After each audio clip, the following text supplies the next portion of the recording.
स्वागत है आप सभी का बायजूस आईएएस में और उस साप्ताहिक सर्वेक्षण में अंतर्राष्ट्रीय घटनाक्रम का, जिसको हम बड़े स्नेह से अभ्यास परिश्रम के साथ आपके लिए प्रस्तुत करते हैं, खासकर चुनिंदा उन मुद्दों को लेकर जो प्रतियोगी परीक्षाओं के प्रत्याशियों के लिए उपयोगी सिद्ध हो सकते हैं। अंतर्राष्ट्रीय संबंधों में हमेशा एक बहस चलती आई है, खासकर जब से अमेरिका की एक अपमानजनक वापसी हुई है अफगानिस्तान से एक हार के बाद, और कोई दूसरा शब्द है नहीं, 20 वर्ष लंबे युद्ध के बाद, सैनिक हस्तक्षेप के बाद, कि क्या दुनिया का कोई दूसरा हिस्सा, क्षेत्र या देश ऐसा है जो नया अफगानिस्तान बन सकता है। जिसके बारे में जो चिंता है उसका कारण ये है कि अफगानिस्तान बनने का अर्थ है पूरी तरह एक राज्य का असफल हो जाना।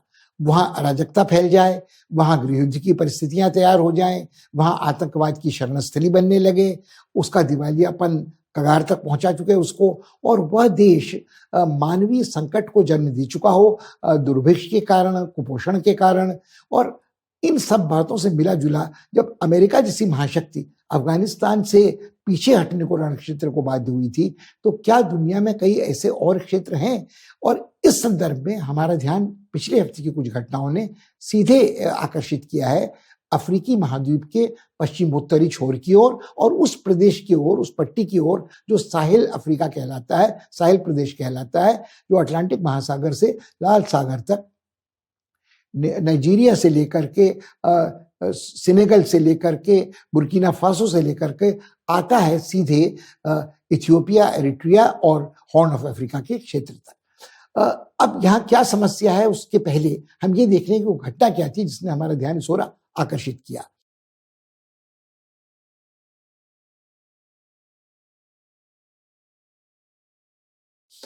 फ्रांस की सैनिक मौजूदगी इस क्षेत्र में पिछले 7-8 साल से है। फ्रांस का प्रभुत्व इस पूरी पट्टी में, इस भूगोल में औपनिवेशिक युग से रहा है। वही प्रमुख औपनिवेशिक ताकत यहाँ थी जिसे हम फ्रैंकोफोन, फ्रांसीसी भाषा बोलने वाले अफ्रीकी देश कहते हैं, उनका जमावड़ा यहाँ है।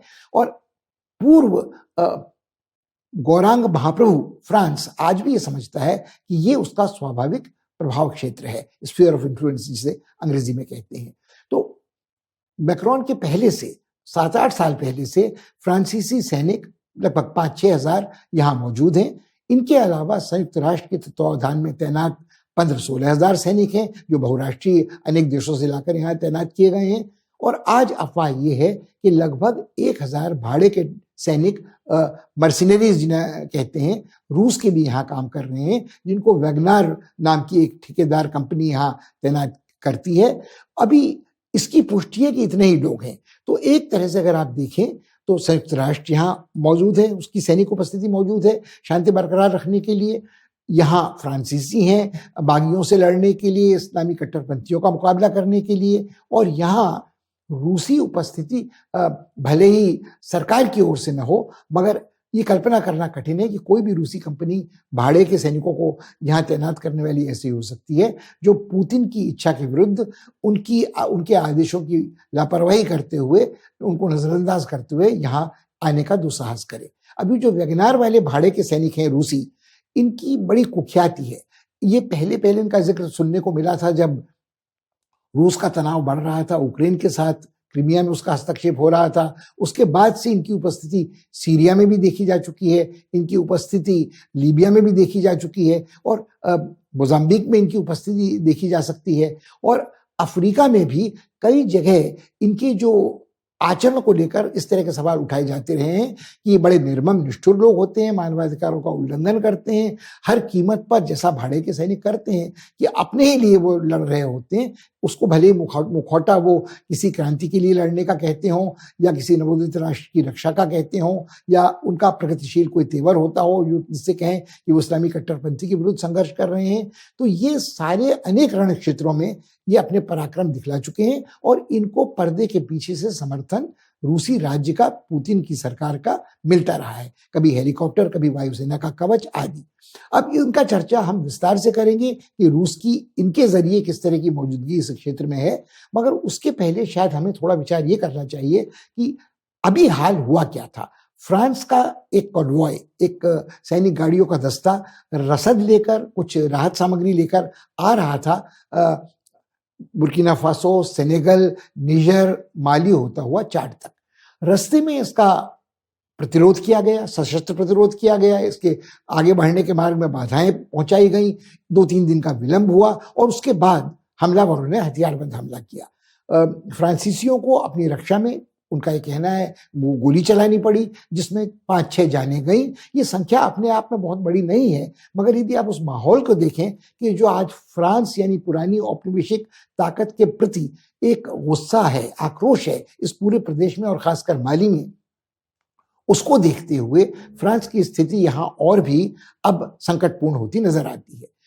कष्ट ये हुआ कि माली की सरकार एक ऐसी सरकार है जिसने ये घोषणा की कि यदि फ्रांस इस इलाके में, फ्रांस ने हाल ही में घोषणा की थी कि वो इस क्षेत्र से अपने 5-6 हजार सैनिकों की संख्या कम करेगा और धीरे धीरे सारे सैनिकों को वापस ले जाएगा। तो लगभग अनुगूंज वही थी जिस तरह की बात अमेरिका कर रहा था कि पहले सैनिकों की संख्या घटाई जाएगी, फिर सब सैनिकों को वापस बुला लिया जाएगा, क्योंकि फ्रांस को अब ये लगने लगा है कि इस क्षेत्र में उसके कोई इतने बड़े व्यापक संवेदनशील हित नहीं है, न सामरिक न आर्थिक, और सिर्फ औपनिवेशिक गौरव को बरकरार रखने के लिए या अपनी आज एक बड़ी शक्ति के रूप में मौजूदगी दर्ज कराने के लिए कब तक वो ये खर्च बर्दाश्त कर सकती है। मैक्रोन की एक दुविधा ये है कि अगले वर्ष फ्रांसीसी राष्ट्रपति पद का चुनाव होना है, न तो वो अपने को कमजोर दिखा सकते हैं, मगर दक्षिणपंथी उन पर ये आरोप आक्षेप भी लगा रहे हैं कि वो फ्रांस की संसाधनों को व्यर्थ कर रहे हैं उस अफ्रीका में, उस रेगिस्तान में, जहां फ्रांस को कुछ इसकी एवज में मिलने वाला नहीं है। अब जब ये संकट था तो दुर्भाग्यवश राष्ट्रपति मैक्रोन ने कुछ ऐसे शब्दों का प्रयोग किया जो भड़काऊ थे, उत्तेजना भड़काने वाले थे। उन्होंने कहा कि माली की सरकार तो संवैधानिक सरकार है ही नहीं, वहां जिस तरह के लोग काम कर रहे हैं, उन्होंने तख्ता पलट के बाद कब्जा किया है सत्ता पर, वो उनको जन समर्थन प्राप्त नहीं है, वो अपनी जनता के प्रतिनिधि नहीं है। इसके जवाब में माली ने कहा कि फ्रांस के ये शब्द हमको बिल्कुल स्वीकार नहीं है, और यदि फ्रांस इस तरह मझधार में छोड़कर हमको, जब युद्ध इस निर्णायक स्थिति में है बागियों के खिलाफ, इस्लामी कट्टरपंथियों के खिलाफ, तो हमें मजबूर होकर सहायता लेनी पड़ेगी, सैनिक सहायता लेनी पड़ेगी अपने उन मित्रों से जो हमारे गाढ़े वक्त में साथ देते रहे हैं। और उन्होंने स्पष्ट शब्दों में रूस की ओर इशारा किया। ये आग में घी डालने जैसा था। जब फ्रांस के कानों में ये बात पड़ी तो उन्होंने कहा कि ये तो हम बिल्कुल बर्दाश्त नहीं कर सकते। फिर ये बहस शुरू हो गई, आप बर्दाश्त करने वाले या न बर्दाश्त करने वाले कौन होते हैं? हम एक संप्रभु देश हैं, आप कैसे ये करार कर सकते हैं कि हम असफल राज्य हैं, दुष्ट राज्य हैं, आतंकवादियों का समर्थन करते हैं? हम तो आतंकवाद के खिलाफ लड़ाई लड़ रहे हैं। तो ये जिच जैसी स्थिति थी जब फ्रांस के कॉन्वॉय पर सैनिक राहत सामग्री पहुंचाने वाली, कुमुक ले जाने वाली इस गाड़ी पर हमला हुआ और जाने गई। अब ये मदद जा रही थी चाड तक। चाड, माली, निजर, दक्षिणी सूडान, केंद्रीय अफ्रीकी राज्य, जनवादी कोंगो, सारे के सारे भूमिबद्ध लैंडलॉक्ड राज्य हैं। और सिर्फ लैंडलॉक्ड राज्य नहीं है, यहाँ से हिंसा का बहाव बहकर लावा जा सकता है उगांडा में भी, और वो पहुंच सकता है इथियोपिया तक। तो ये कुल मिलाकर स्थिति बहुत चिंताजनक है। और अब तक फ्रांसीसी हस्तक्षेप को यूरोपीय साथियों का समर्थन इसलिए मिलता था कि उन्हें लगता था कि फ्रांस उनके अपने हितों के और अपने गौरव की रक्षा के साथ साथ उनके सामूहिक हितों की रक्षा भी कर रहा है। अफ्रीका का यही इलाका है जहां से बड़ी संख्या में अब तक शरणार्थी पहुंचते रहे हैं यूरोप में, वहां की सामाजिक, राजनीतिक, आर्थिक व्यवस्था पर दबाव बढ़ाते रहे हैं। और यही अनेक यूरोपीय कंपनियों को भी लगता था कि उनके जो हित बहुराष्ट्रीय कंपनियों के, अमेरिकियों के या यूरोपीय कंपनियों के इस क्षेत्र में या अन्यत्र कहीं अफ्रीका में है, उन पर फ्रांस के उपस्थिति के कारण एक तरह का हित साधन परोक्ष माध्यम से हो सकता है। फ्रांस न केवल इस पट्टी में सक्रिय है, उसकी पोलिसारियो वाले क्षेत्र में भी वो सक्रिय है, मगर यदि फ्रांस वहां से पीछे हटता है तब वास्तव में स्थिति क्या होगी? तब क्या संयुक्त राष्ट्र की जो सैनिक वहां तैनात हैं वो कुछ भी कर पाएंगे?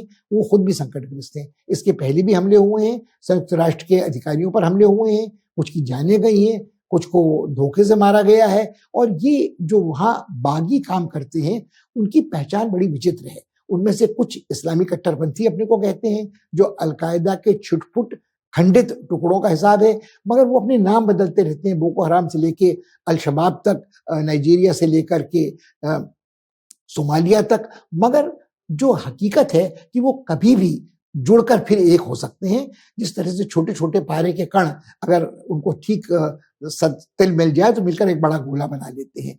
तो ये स्थिति है कि कोई भी आदमी यह नहीं सोच सकता कि यदि कभी ऐसा होता है, ये छिटपुट जिनको हम बिखरे हुए तत्व कहते हैं इस्लामी कट्टरपंथी, यदि एक होते हैं तो उनकी वो इतने सशक्त होंगे कि वो किसी घटना को, रक्त रंजित घटना को अंजाम दे सकते हैं आतंकवादी, यूरोप में और शायद अमेरिका तक में। तो ये स्थिति चिंताजनक है, खासकर अफगानिस्तान में तालिबानों के बीच और जो इस्लामिक स्टेट ऑफ खुरासान प्रांत है उसके बीच कुछ तनाव चल रहा है। मगर ये बुरा कुश्ती है, ये दुनिया को दिखाने के लिए है, ये तालिबान को मान्यता दिलाने के लिए एक पहलू ये है। लगभग वही स्थिति इस पूरे प्रदेश में है कि सारे बागी क्या इस्लामी कट्टरपंथी आतंकवादी हैं, या इनमें वो लोग हैं सैनिक जिनको तनख्वाहें नहीं मिली हैं, जिनको राशन नहीं मिला है, जो बागी बन गए हैं, या वो लोग हैं जो बिल्कुल परेशान है आर्थिक संकट से, उनको खाने को नहीं मिलता है, सूखे की चपेट में वो लोग रहते हैं, सरकार में भ्रष्टाचार व्याप्त है, तो वो लूट खसोट कर अपना जीवन यापन करते हैं।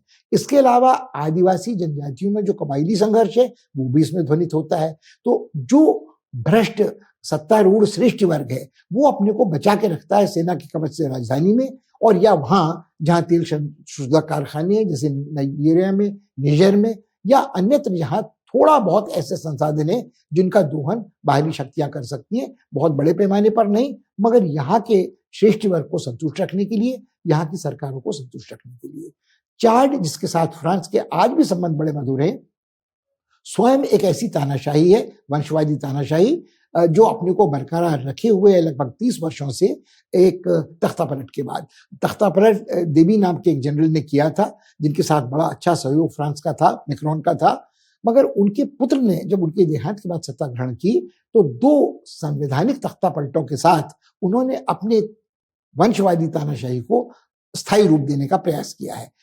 इसके बावजूद फ्रांस का ये साहस उनकी आलोचना करने का नहीं है, क्योंकि चाद के साथ उनके संबंध आज भी मधुर हैं। मगर माली की आलोचना करने के साथ उन्होंने न केवल अपने संबंध माली के साथ खराब किए हैं, बल्कि जो भाईचारा या सहकार की भूमिका तैयार हो सकती थी इस पूरे इलाके में स्थानीय देशों के बीच में, उसमें भी बाधा डाली है। ये एक पक्ष है इसका कि अगला अफगानिस्तान एक नहीं, अगले कई अफगानिस्तान एक साथ इस साहिल पट्टी में प्रकट हो सकते हैं, जो दुनिया की बड़ी ताकतों के लिए सरदर्द बन सकते हैं। इसका चर्चा हम विस्तार से करेंगे कि कितने उलझे तार यहाँ हैं बड़ी शक्तियों के, फ्रांस के, अमेरिका के, रूस के, और यहाँ जो अपने को क्षेत्रीय बड़ी शक्तियां समझती हैं उनके।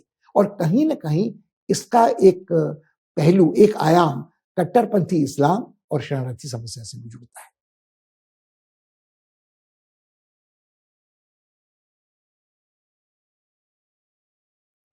चिंताजनक बात यह है कि राजनीतिक अस्थिरता, अराजकता और गृह युद्ध की स्थिति सिर्फ अफ्रीकी महाद्वीप के पश्चिमोत्तरी क्षेत्र में ही नहीं सीमित है, जो जहां अनेक देश ऐसे हैं जो नया अफगानिस्तान बनने का संकट हमारे सामने प्रकट कर रहे हैं। यदि हम इस महाद्वीप के दूसरे किनारे की ओर जाएं तो इसके पूर्वोत्तरी हिस्से में भी, जिसे हॉर्न ऑफ अफ्रीका कहते हैं, उसके साथ कुछ ऐसे देश हैं जिनकी स्थिति माली, चाड, मलावी इनसे कुछ बेहतर नजर नहीं आती है।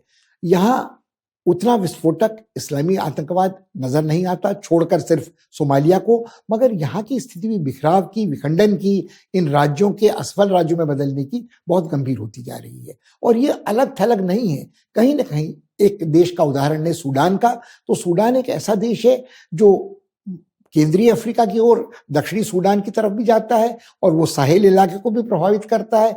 कहीं ना कहीं वह जुड़ता है वो चाड, माली, मलावी वाले इलाके से भी, और कहीं वो इथियोपिया से भी जुड़ता है। और वहां की स्थिति हाल के दिनों में काफी संकटग्रस्त है। यों देखें तो ये संकट लगभग 30 साल पुराना संकट है। वहां एक जनरल बशीर नाम के तानाशाह थे जिन्होंने लगभग 30 वर्ष तक बड़ा सख्त शासन वहां किया एक तानाशाह के रूप में, और उनके शासन के खिलाफ जनता आवाज उठाती थी। मगर आज जब वो पीछे पलटकर देखते हैं तो उन्हें लगता है कि वो तानाशाही वाला दौर भी जो था वो देश के हित में था, जिसने देश को टूटने से, बिखराव से बचाने की कोशिश की थी। और भ्रष्टाचार तब भी था, मानवाधिकारों का उल्लंघन होता था, सूखे की चपेट में गरीब इलाका आता था। मगर इन सब के बावजूद वह तानाशाही का क्रूर दौर भी, दमन का दौर भी यदि आज बेहतर लगता है तो ये सोचने लायक है कि ऐसा क्यों होता है। 2019 में एक तख्तापलट के बाद, जिसमें सेना भी शामिल थी, जनरल बुरहान उसका नेतृत्व कर रहे थे, और उसके साथ बशीर के शासनकाल का अंत हो गया और एक सिविल मूवमेंट भी, जो हाँ नागरिक समाज का आंदोलन था जनतंत्र के लिए, वो भी इसमें जुड़ा हुआ था। तो एक विचित्र तख्तापलट थी जिसमें सेना ने तख्तापलट को अंजाम दिया था, मगर उसके बाद जो सरकार बनी, जो अंतरिम सरकार बनी, उसमें नागरिकों की हिस्सेदारी भी काफी थी। अब ये स्थिति लगभग 2 साल चली, 2019 से पिछले वर्ष से अब तक, इस वर्ष के अक्टूबर माह तक। अक्टूबर माह के अंतिम सप्ताह में फिर एक तख्तापलट हुआ जिसने जनरल बुरहान को विस्थापित कर दिया, तात्कालिक रूप से ऐसा लगा, और एक जो वहां के नागरिक समाज के प्रतिनिधि थे वो वहां हमदौक प्रधानमंत्री के रूप में तख्त नशीन हुए। मगर ये स्थिति बहुत देर तक नहीं चल सकी थी, क्योंकि जब पिछली बार का एक अंतरिम व्यवस्था हुई थी 2019 में, तो उसमें सेना और नागरिकों के बीच में एक समझौता था। सूडान में लगभग 80 राजनीतिक दल हैं, और उन 80 राजनीतिक दलों ने में आपस में कभी समझौता आसानी से होता नहीं, उन मतैक्य भी नहीं होता है। वो अलग अलग कबीलों का प्रतिनिधित्व करते हैं, अलग अलग प्रदेशों का प्रतिनिधित्व करते हैं, अलग अलग आर्थिक हितों का, समाज में न्यस्त स्वार्थों का प्रतिनिधित्व करते हैं। तो उनमें से जो कुछ बड़ी पार्टियां थी, उन्होंने मिलकर प्रधानमंत्री हमदौक को आगे रखा था, और कुछ हिस्सेदारी उनकी थी। कुछ जनरल उसको कैबिनेट तो नहीं कह सकते हैं, मगर जो भी वो उसको कहते हैं, वो संप्रभु परिषद, सॉवरेनिटी काउंसिल, जिसका हिस्सा थे। ये 2 साल तक बहुत असहज स्थिति में काम करती रही, मगर 25 अक्टूबर को ये नाटकीय पटाक्षेप इसमें हुआ और प्रधानमंत्री को गिरफ्तार कर लिया गया, उनको नजरबंद उनके घर में कर लिया गया। मगर बड़े दिनों तक असमंजस की स्थिति बनी रही कि वो अपने घर में है, कैद कर दिए गए हैं, कहीं मार डाले तो नहीं गए हैं, कहीं उनको क्रमशः नेपथ्य में तो नहीं विदा किया जा रहा है, आदि आदि। और एकाएक बहुत बड़ा दबाव पड़ने लगा सूडान पर। जितनी अफ्रीकी यूनियन के जो देश थे, वहां उन्होंने इसकी सदस्यता को अस्थायी स्थगित कर दिया, अस्थायी काल के लिए। और जो पश्चिमी देश थे, उन्होंने बड़ा दबाव डालना शुरू किया यूरोपीय समुदाय के देशों ने कि इस तरह से जनतंत्र का हनन नहीं हो सकता, इस तरह से मानवीय अधिकारों का उल्लंघन नहीं हो सकता, इस तरह की सैनिक तख्तापलट को कोई बर्दाश्त नहीं करेगा। और जो उनको विदेश से सहायता मिलती थी सूडान को, उस पर भी प्रतिबंध लग गए। और जाहिर है कि संयुक्त राष्ट्र ने तो इसकी भर्त्सना की ही की। मगर ये पहली बार हुआ था कि सूडान बहिष्कृत, लगभग अछूत अफ्रीकन यूनियन में हो गया था, यूरोपीय समुदाय में हो गया था, और संयुक्त राष्ट्र में उसकी भर्त्सना हो रही थी। और सूडान इस स्थिति में नहीं है आज, क्योंकि वहां की आर्थिक स्थिति डामाडोल है, वो वैश्विक महामारी की कोविड की चपेट में है, और वहां भी भले ही दक्षिणी सूडान के अलग होने के बाद गृहयुद्ध तात्कालिक रूप से समाप्त हो गया है, मगर आक्रोश, अस्थिरता, नाराजगी अनेक क्षेत्रों में मौजूद है जहां क्षेत्रीय असंतुलन है। यहां हमको ये बात याद रखनी होगी कि सूडान अनेक देशों से भिन्न है, खासकर पश्चिमोत्तरी जिन देशों का उल्लेख हमने किया है उनसे। यहां होकर नील नदी बहती है, और यहाँ लहलहाते हरे उर्वर खेत भी है, उपजाऊ खेत भी हैं, मगर क्षेत्रीय असंतुलन बहुत बड़ा है। जहां नील नदी के जल से सिंचाई होती है, वो हिस्से प्रदेश खुशहाल हैं। जिन उत्तरी क्षेत्रों में सोने की खानें हैं या अन्य कुछ खनिज मिलते हैं, उनके दोहन शोषण से लोग मालामाल हो सकते हैं। मगर कुछ इलाके ऐसे हैं जहां न खेत हैं, न अच्छी खेती की संभावना है, जो निरंतर सूखे की चपेट में रहते हैं। वो भले अब दक्षिणी सूडान में ज्यादा चले गए हैं, डारफुर वाले इलाके में चले गए हैं, मगर कहीं ना कहीं लोगों का जो प्राकृतिक आपदाओं से विस्थापन होता है, उससे सूडान भी अछूता नहीं रह सकता। देश दो हो सकते हैं, मगर वो जो मानव निर्मित सीमा रेखाएं हैं, राष्ट्रीय अंतर्राष्ट्रीय, उनका उल्लंघन अनायास निरंतर कबायली उनके मवेशी करते रहते हैं। वो रोगों का संक्रमण हो, वो गरीबी का संक्रमण हो, वो अराजकता का बहाव हो। एक पक्ष ये है। दूसरा पक्ष ये है कि जो वहां आज सेना है, उसके बारे में दिलचस्प बात यह है कि तख्तापलट से वो सत्ता अपने हाथ में तो ले लेती है, मगर उसका प्रयास निरंतर ये रहता है कि नागरिकों का समर्थन उसे मिलता रहे। अब सवाल ये उठता है कि ऐसा क्यों है? आमतौर पर सैनिक तानाशाह इस बात के लिए तैयार नहीं होते हैं। उसका कारण यह है कि जो सूडान की सेना है वो भी विभाजित है, उन्हीं कबायली तत्वों में, उन्हीं प्रादेशिक हितों का संरक्षण करने वालों में, उन्हीं सामाजिक निस्वार्थों में, जिनका सेना का और भ्रष्ट नौकरशाहों, व्यापारियों का आपस में गठजोड़ होता है।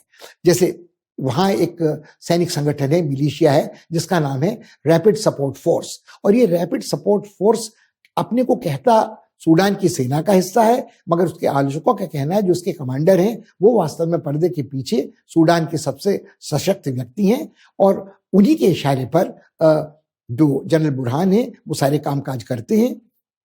जब उनसे पूछा गया कि आपकी इस सैनिक टुकड़ी का खर्च कौन वहन करता है, इसकी तनख्वाह तो सेना से नहीं जाती, तो उन्होंने घुमा फिरा कर कहा कि देखिए, हर संसार के हर देश में सेना के जो अलग अलग विभाग होते हैं, अलग अलग टुकड़ियां होती हैं, उनकी अपनी वर्दियां होती हैं। अमेरिका में मेरीन्स की वर्दी अलग है, नौसेना की सील्स की वर्दियां अलग हैं, वायुसेना की और स्थल सेना की वर्दियां हमेशा अलग होती हैं। और जहां तक तनख्वाह का प्रश्न है, आप ये सवाल मुझसे क्यों पूछ रहे हैं, ये देश के वित्त मंत्री से पूछिए।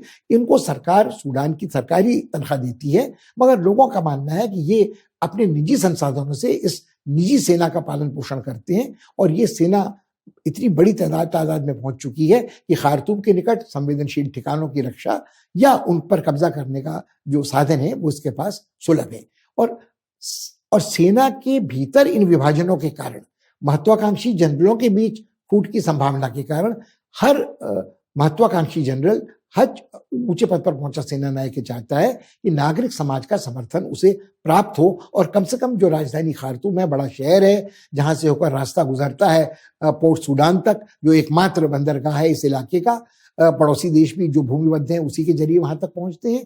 तो कहीं ना कहीं इस सब को देखते हुए भलाई इसी में सोचते हैं सेना नायक भी कि वो सेना का समर्थन उन्हें प्राप्त हो। और जाहिर है, जिस सेनाध्यक्ष को, जिस तख्ता पलट के बाद सत्तारूढ़ व्यक्ति को समर्थन मिलेगा नागरिक, तो वो अपने को एक जनतंत्र के रखवाले के रूप में सामने रख सकेगा, और उसे पश्चिमी देशों से भी कुछ सहायता मिल पाएगी, समर्थन मिल पाएगा, और अफ्रीकी यूनियन से जो उसको तिरस्कार हो रहा है उससे भी एक हद तक छुटकारा मिल सकेगा। मगर हाल फिलहाल इसके कोई आसार होते नजर नहीं आ रहे हैं, क्योंकि अभी अंतर्राष्ट्रीय दबाव के कारण, अफ्रीकी यूनियन के दबाव के कारण, संयुक्त राष्ट्र की भर्त्सना के कारण जनरल बुरहान को मजबूर होकर प्रधानमंत्री हमडोक को नजरबंदी से रिहा करना पड़ा है। वापस उनको प्रधानमंत्री की कुर्सी दे दी गई है, और प्रधानमंत्री ने एक ऐसे समझौते पर सैनिक तानाशाह के साथ हस्ताक्षर किए हैं, उस समझौते पर जो 14 पेज का है, जिसमें अनेक शर्तें हैं। सेना ने उनकी सारी शर्तें मान ली हैं।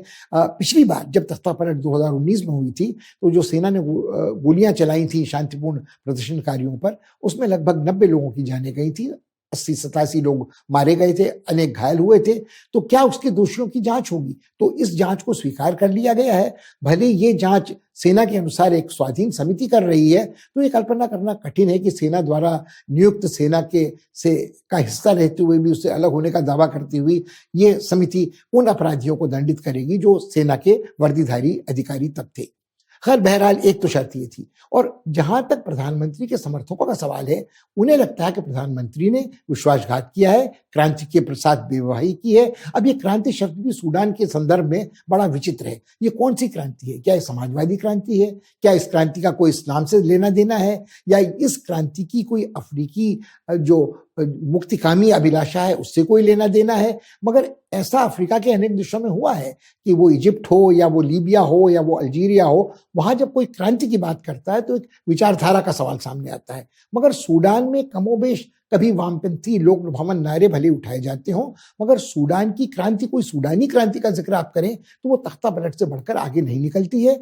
और वो अभाव की राजनीति है, भ्रष्टाचार की राजनीति है, तुनक मिजाज तानाशाही की राजनीति है। पिछले 30 वर्षों में और 2 वर्ष के अंतराल में जो कुछ हुआ है वो अस्थिरता का माहौल है। उस व्यवस्था ने अपने को स्वयं अंतरिम सरकार कहा है, और इस बीच सूडान का हस्तक्षेप, सूडानी सेना का हस्तक्षेप पड़ोसी देशों में जहां स्थिरता है वहां बढ़ता गया है। एक और वो इथियोपिया में सक्रिय हैं, एक और वो कई साहिल राज्यों में सक्रिय हैं, एक और वो कहीं जुड़ते हैं उस इलाके से जो सूडान को जोड़ता है पश्चिमोत्तरी देशों के साथ, और कहीं ना कहीं सूडान दक्षिणी सूडान के जरिए केंद्रीय अफ्रीका की तरफ भी जाता है। तो सेना सक्रिय है कई मोर्चों पर। क्या मगर इससे कहा जा सकता है कि वो देश की एकता अखंडता की रक्षा कर रही है? क्या उसके पास ऐसा कोई पेशेवर कौशल है कि वो भ्रष्टाचार को समाप्त कर दे, अर्थव्यवस्था को पटरी पर ले आए? तो एक बड़ा विचित्र समीकरण है जो सूडान में इस समय है। यदि असफल होती है सरकार तो उसका ठीकरा फोड़ा जाएगा प्रधानमंत्री हमडोक के सर पर। यदि सेना असफल होती नजर आती है तो रैपिड सपोर्ट फोर्स के जो कमांडर हैं वो जनरल बुरहान को रुखसत कर स्वयं तख्त पर काबिज हो सकते हैं। मगर इस समय, इस अंतरिम काल में, ये फिर अंतरिम काल के भीतर का अंतरिम काल हम देख रहे हैं, जब सूडान के सामने ये विकल्प है कि वो दिखाए कि वो कमोबेश जनतंत्र की तरफ प्रगति कर रहा है, उसकी कामना प्रगति की है और सैनिक जनरलों पर भरोसा करना चाहिए, तो वो विदेशी सहायता जुटाने में सफल हो सकते हैं, वो अफ्रीकी यूनियन की सदस्यता पुनः वापस करने में सफल हो सकते हैं। मगर कठिनाइयां इसके कारण समाप्त नहीं होंगी। ये एक तरह का, जिसे अंग्रेजी में संकट प्रबंधन कहते हैं, डैमेज कंट्रोल जैसी स्थिति है, वो बनी रहेगी।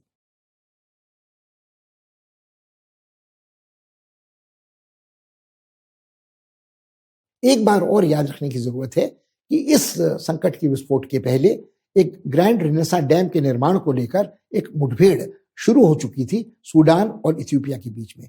आज जब इथियोपिया संकटग्रस्त है गृह युद्ध में, जिसका चर्चा हम अलग से करेंगे, कि टिग्रे वालों के साथ जो उनका संघर्ष चल रहा है, अनेक मोर्चों पर वहां जो छोटे छोटे प्रांतीय राज्य थे वो केंद्र सरकार पर दबाव बना रहे हैं, खुद वहां के प्रधानमंत्री को मोर्चे पर जाना पड़ा है, तब सूडान के मन में ये लालच भी पैदा हो सकता है कि इस समय वो अपना दबाव बढ़ाए और एक अच्छा समझौता अपनी शर्तों पर हासिल कर सके। मगर वो बांध वाला प्रश्न इस समय हाशिए पर है। इस समय गृह युद्ध, अराजकता, यही प्रमुख तत्व है, तख्तापलट का संकट। और यदि ऐसा होता है तो यह अनिश्चय की स्थिति, असमंजस की स्थिति कितनी देर तक चलेगी, कितनी देर तक सूडान एक असफल राज्य होने से, अराजकता के भंवर में डूबने से और आतंकवादियों की शरणस्थली बनने से बच सकता है।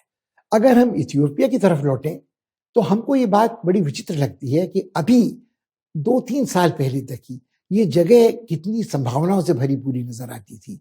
यहाँ के प्रधानमंत्री एबी को नोबेल शांति पुरस्कार मिला था, इस कारण कि उन्होंने लंबे समय से चले आ रहे एक युद्ध को समाप्त किया था जो इथियोपिया और इरिट्रिया के बीच में चल रहा था।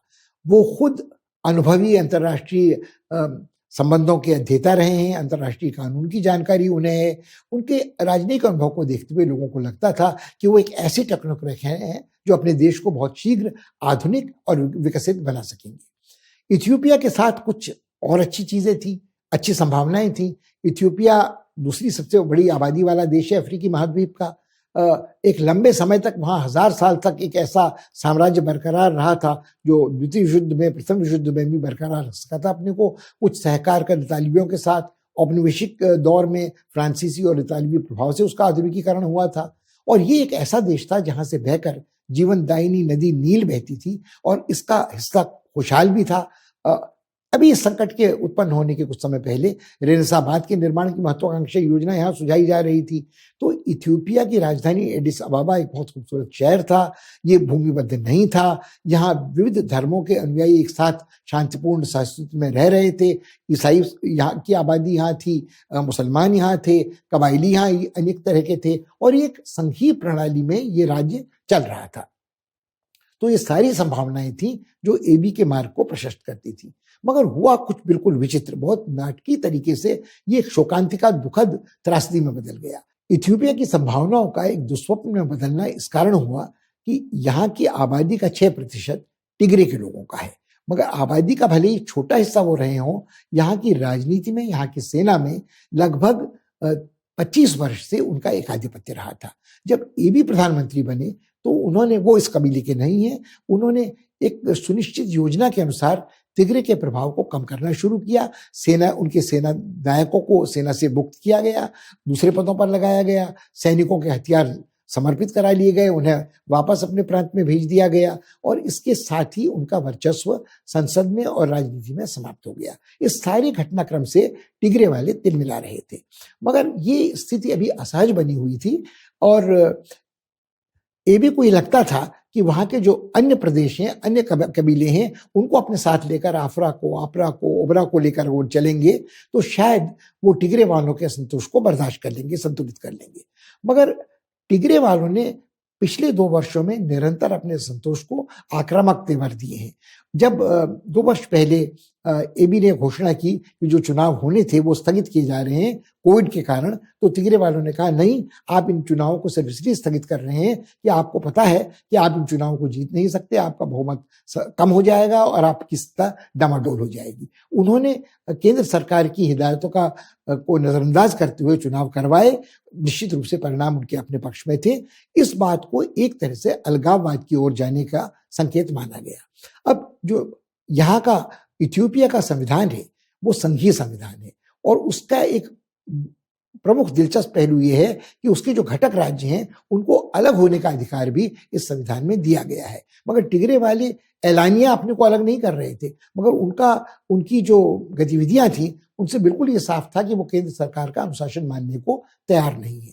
इस चुनौती को निश्चय ही अस्वीकार नहीं कर सकते थे एबी, तो उन्होंने पहले कई बार चेतावनी दी और फिर केंद्रीय सेना को वहां भेजा और शुरू में केंद्रीय सेना को बहुत सफलता मिली।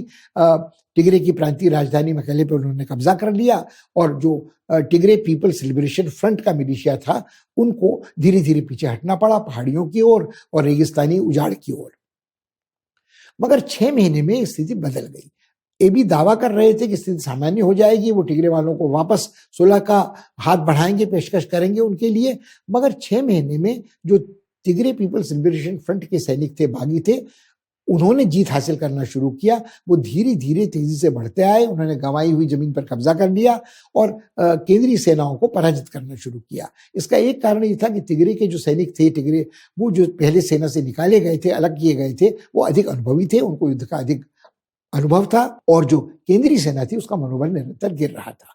तो इसका नतीजा ये हुआ कि बार बार आक्षेप दोनों पक्षों पर लगते रहे अंतर्राष्ट्रीय पर्यवेक्षकों द्वारा कि दोनों ही सैनिक दस्ते, चाहे वो केंद्र सरकार के हों और टिग्रे वालों के हैं, मानवाधिकारों का उल्लंघन कर रहे हैं, वंशनाशक वारदातों को अंजाम दे रहे हैं और अंतर्राष्ट्रीय कानून का उल्लंघन कर रहे हैं। वो दोनों युद्ध अपराधी हैं। विपक्षी के इलाके में जाकर फसल जला देते हैं, मवेशियों को मार देते हैं, उनके घरों को जला देते हैं, आदि आदि बलात्कार, हत्या के आरोप दोनों पक्षों पर बराबर लगते रहे हैं। तटस्थ अंतर्राष्ट्रीय पर्यवेक्षकों का कहना है। मगर ये जब बात आगे बढ़ी तो एबी को मजबूर होकर ये कहना पड़ा मनोबल बढ़ाने के लिए अपने सैनिकों का कि मैं आह्वान करता हूं अपने देश के सारे देश प्रेमी नागरिकों का कि वो इस संघर्ष में मेरे साथ आए, मोर्चे पर जाकर लड़ें और हम दुश्मन को दफना कर ही चैन की सांस लेंगे और हम खून कितना ही बह जाए हम अपनी शहादत देंगे और अपने देश की रक्षा करेंगे। इस तरह के भड़काऊ बयानों के कारण तिग्रे वालों में जो कुछ थोड़ा बहुत भी इच्छा हो सकती थी शांति या सुलह की, वो नष्ट हो गई है। उन्होंने जवाब में कहना शुरू किया कि हमारी सेनाएं निरंतर जीत कर हासिल करती हुई देश की राजधानी एडिस अबाबा की तरफ बढ़ रही है। हालांकि जमीन की स्थिति यह है कि आज भी एडिस अबाबा से 100-125 किलोमीटर दूर मगर एक राष्ट्रीय राजमार्ग पर ये सेनाएं हैं और ये दूरी कितनी जल्दी तय हो सकती है इस पर निर्भर करेगा कि आगे युद्ध में क्या होता है, किसकी जीत हार किसी एक बड़े निर्णायक संघर्ष में होती है। दूसरी ओर एबी ने घोषणा की है कि वो शहीद बनने को तैयार हैं मगर हार मानने को तैयार नहीं है। वो मोर्चे पर जाकर लड़ने चले गए हैं। उनके कुछ चित्र भी छपे हैं, वो मोर्चे में सैनिकों के साथ खड़े हैं। कुछ लोग ये सवाल उठा रहे हैं कि एबी जनरल तो है नहीं, एबी सैनिक कभी रहे नहीं, तो उनके मोर्चे पर जाने से किसी को क्या फायदा होगा सिवाय इसके कि वो अपने सैनिकों का गिरता मनोबल शायद थोड़ा ऊपर उठा सकेंगे। जो वहां के राज्य की सूचना प्रसारण मंत्री हैं उनका कहना है कि हमारी सेनाएं अब फिर से जीत हासिल कर रही हैं। उन्होंने आगे बढ़ना टिग्रे वालों का इस मोर्चे पर रोक दिया है और कई सामरिक महत्व के ठिकानों पर फिर से कब्जा कर लिया है। मगर स्थिति यहाँ विडंबना ये है कि केंद्र की सेनाएं सिर्फ एक मोर्चे पर नहीं लड़ रही हैं, वो 5 मोर्चों पर लड़ रही हैं। खुद सरकार कहती है हम एक साथ 5 मोर्चों पर लड़ रहे हैं और देश की रक्षा कर रहे हैं और देश के सारे नागरिक हमारे साथ हैं। मगर ये बात सच नहीं है क्योंकि जो अलग अलग बागी अलग अलग मोर्चों में दक्षिण में, पूर्व में, पश्चिम में केंद्र सरकार से लड़ रहे हैं वो अलग अलग कबीले वाले हैं। वो उस कबीले वाले तक हैं जिसके सदस्य स्वयं एबी हैं, वो आफ्रा हैं, ओमरा हैं, आपरा हैं, ये सब लोग लड़ रहे हैं उनके खिलाफ। और तिग्रे वाले तो जाहिर है लड़ ही रहे हैं। तिग्रे वालों को ये भी संकट है कि एबी के समर्थन के कारण जो इरिट्रिया वाले थे वो धीरे धीरे कतरा कतरा उनकी जमीन पर काबू करने की कोशिश कर रहे हैं और उत्तर की तरफ से उनके ऊपर दबाव बढ़ा रहे हैं। इस समय स्थिति ये है कि किसी को इस बात का कोई प्रामाणिक अता पता नहीं है कि किस मोर्चे पर कौन सी बागी सेना आगे बढ़ रही है या केंद्र सरकार की जो सेना है वो वास्तव में इन बागियों को रोकने में, इनका शमन करने में कहां तक सफल हुई है। ये स्थिति असमंजस की चलती रहेगी, मगर जब तक ये स्थिति चलती रहेगी और एक छोर पर इथियोपिया जो जुड़ता है सोमालिया की तरफ, जहां अराजकता का माहौल है, जहां इस्लामी कट्टरपंथी है, उसका क्या प्रभाव इस देश पर पड़ेगा यदि यहां स्थिति अस्थिरता की गृहयुद्ध जैसी निरंतर चलती है। आर्थिक तबाही तो होगी ही, उसके बाद जो प्रतिशोध की भावना बची रहेगी उन लोगों में जो एक कबीले के हैं, जिन्होंने अलग अलग मोर्चों पे सैनिक मारे गए हैं, निहत्थे नागरिक मारे गए हैं, जिनकी फसलों को जान माल मवेशियों का नुकसान हुआ है, तो एक खुशहाल देश जो दूसरे अफ्रीकी देशों की तुलना में कहीं अधिक खुशहाल या आधुनिक था, इस गृहयुद्ध के कारण, इस कबायली रक्त रंजित झड़पों के कारण फिर लगभग एक तरफ बर्बादी की कगार तक पहुंच चुका है।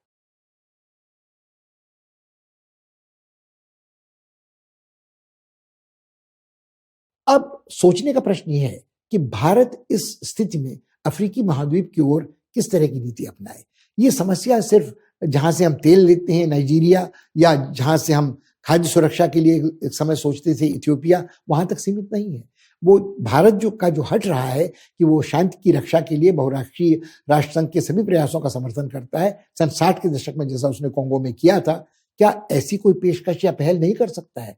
क्या वो उस स्थिति में है कि मध्यस्थता से, तटस्थता से, अपनी विश्वसनीयता को बरकरार रखते हुए इन अफ्रीकी देशों की कुछ मदद करे? या हमारे बारे में भी भविष्य में ये कहा जाएगा कि हम अफ्रीका की ओर तभी देखते हैं जब औपनिवेशिक ताकतों की तरह, नवौपनिवेशिक ताकतों की तरह हम अपने हित साधन के लिए वहां के किसी संसाधन को उपयोगी समझते हैं, या उस पूरे बाजार को लालची नजरों से देखते हैं? एक और जगह है जो दक्षिणी अफ्रीका है, उसकी स्थिति बहुत निरापद नहीं है। दक्षिण अफ्रीका के राष्ट्रपति सिरिल रामाफोसा को बहुत लाचारी से ये कहना पड़ा है कि अंतर्राष्ट्रीय समुदाय क्यों हमारे साथ इस तरह का भेदभाव कर रहा है, क्यों जिस समय एक नया कोरोना वायरस वहां प्रकट हो रहा है तो सारी उड़ानें वहां रोक दी गई हैं। इसका क्या असर हमारी अर्थव्यवस्था पर होगा? इसका क्या असर इस देश की सरकार को असफल बनाने में नहीं होगा, जिसके बाद फिर अराजकता का दौर शुरू हो सकता है? कैसे वो सरकार जो बड़ी कठिनाई से कोशिश कर रही है भ्रष्टाचार पर काबू पाने की, सामाजिक विषमता को दूर करने के लिए, कहीं ना कहीं उनकी शिकायत में ये दर्द और ये स्वर भी है कि यदि नस्लवादी गोरी सरकार दक्षिण अफ्रीका में राज कर रही होती तो क्या इतनी आसानी से पश्चिमी देशों ने, अमेरिका ने उसको छोड़ दिया होता या उसके ऊपर इस तरह के प्रतिबंध लगाए होते? दुर्भाग्य यह है कि भारत जो कभी वहां एक मित्र समझा जाता था, एक व्यक्तिगत व्यावसायिक परिवार के भ्रष्टाचार में लिप्त होने के कारण जो जुमा के कार्यकाल में गुजरा है, एक तरह का नस्लवादी वैमनस्य भारतीय मूल के लोगों के खिलाफ वहां देखने को मिल रहा है। तो वहां शायद संभावना हमारी ब्रिक्स की सदस्यता के बावजूद, G20 की सदस्यता के बावजूद बहुत कुछ सार्थक पहल करने की नहीं रह गई है। मगर जब हम दक्षिणी अफ्रीका की बात करते हैं तो हमारा सिर्फ मकसद दक्षिण अफ्रीका की बात करना नहीं है। दक्षिणी अफ्रीका में अनेक देश हैं, Botswana, Namibia, Swaziland, Lesotho, Mozambique, Angola, Zimbabwe. इन सभी जगहों पर अंतर्राष्ट्रीय सीमाएं बहुत असरदार नहीं है, न तो वैश्विक महामारी के विषाणुओं को रोकने के लिए, न अराजकता के लावा को बहने से रोकने से, और न इस्लामी आतंकवाद से, न विदेशी शक्तियों के हस्तक्षेप से। तो कुल मिलाकर स्थिति बहुत विचित्र है और भारत को गंभीरता से अपनी नीति न केवल अफ्रीका के बारे में मगर वहां की अस्थिरता के बारे में और किस तरह वो हमें प्रभावित कर सकती है उसके बारे में सोचने की जरूरत है।